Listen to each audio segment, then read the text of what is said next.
After a wildly popular first season, the Essex crew is back for another year of the sex lives of college girls, including Kimberly, played by Pauline Chalamet, who we see this season in a financial situation that is less than desirable. Take a look. I found a super high-paying second job I can do from my dorm room. I'm typing up the closed captioning for a reality show called Sex Paradise, Australia.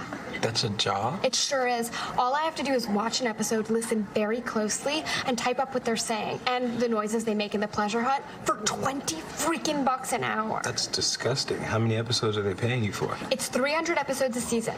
So if I can find time to transcribe for at least 50 hours a week on top of my schoolwork and my SIPS job, my finances will be totally taken care of. Just like that. And Pauline joins me now. Welcome. Good to see you. Oh, you too. Thank you. Okay, so it's here. Season 2 is right around the corner. It is. And we left season 1 kind of like she gets caught cheating, she loses her scholarship. Where do we see Kimberly kind of pick up with season 2? Well, I think Kimberly is faced with a huge dilemma at the end of season 1. And in season 2, we're going to see her kind of start to figure out ways to be able to stay in school, and she's resourceful in season 2. Yes, she's resourceful, and she's forced to confront, issues that many people don't have to confront, or if they do have to confront financial issues, it usually comes later on in life. Yeah. So it's interesting to see such a young character confront such a difficult situation, and all I can say is that by the end of season 2, Kimberly is still in the show. So there. All right. Well, one thing the show gets a lot of praise for is the diversity within the 4 main characters.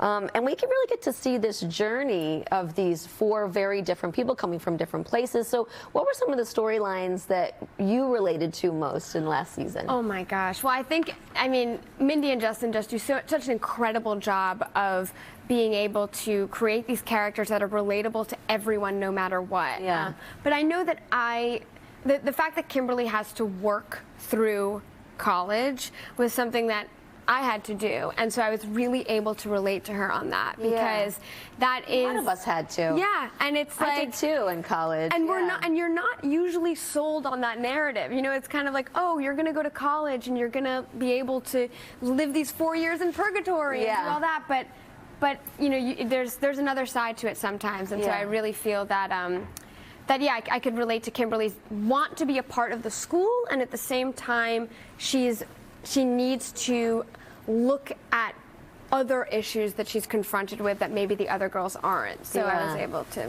Well, it kind of centers on these wild experiences that these girls have, which is alluded to in the title. But, like you said, from the mind of Mindy Kaling, what does the table read like? When you read the script for the first time, is your mouth like that? Yeah. Like, oh, my God. When we get the scripts before the table reads, it's like I could be on a break from shooting a scene, I could be driving home, I could be in my bed like half asleep, I get that email, I wake, I have to read it. It's like it's so easy to read, it's so fun to read. Reading the pilot when I was just even auditioning for it, it was like, it just felt so relatable, the words went so easily in my mouth. So bad, I was just like, and when I read the script I was like, please have me be reading for Kimberly, like I feel like I understand this person. Yeah. So yeah, I feel that when the table, like I read it the day before, and then the table reads are hilarious. Yeah, I imagine. We're usually in an empty, like an empty lot. Yeah. And sitting around a table, and because we're all starting to get to know our characters, we kind of understand the writing and the beats, and so the table reads are often pretty funny. It's really cool to see the words being said for the first time. Yeah, I'm sure I'd love to be a fly on that wall. You got to come back so we can talk about what doesn't float. Yeah. All right. So absolutely. I want to hear about that and the other project. I want to talk about Gummy Films. You're definitely coming back. Okay. All right. Well, you can catch the 2-episode premiere of season 2 of The Sex Lives of College Girls next Thursday, November 17th on HBO Max. Pauline, thank you so much. Nice to meet you. Thank you. Nice to meet you too.